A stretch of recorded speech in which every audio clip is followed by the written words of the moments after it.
Alors, est-ce que vous saviez que le premier parcours de golf avait été construit en France? Oh là, vous êtes dur quand même.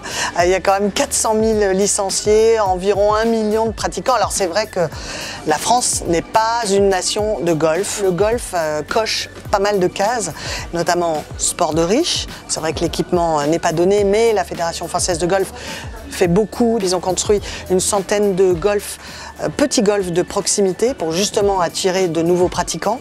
Et puis sport de vieux, mais la Fédération française de golf fait là aussi des efforts dès l'école d'ailleurs.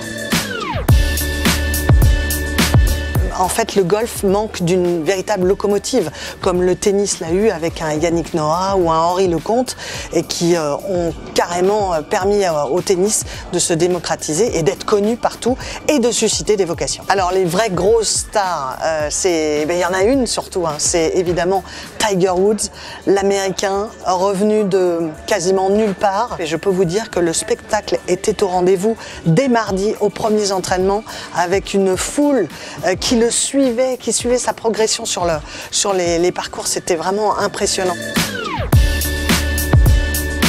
Vous aurez les 12 meilleurs Américains contre les 12 meilleurs Européens tout au long de ces 3 jours. Et nous, moi je n'ai encore jamais eu l'occasion de couvrir une Ryder Cup de visu. On nous a dit que dès le départ du trou numéro 1, l'ambiance serait là. Les Américains sont tenants du titre. Elle est belle cette petite balle, mais elle est lourde, attention.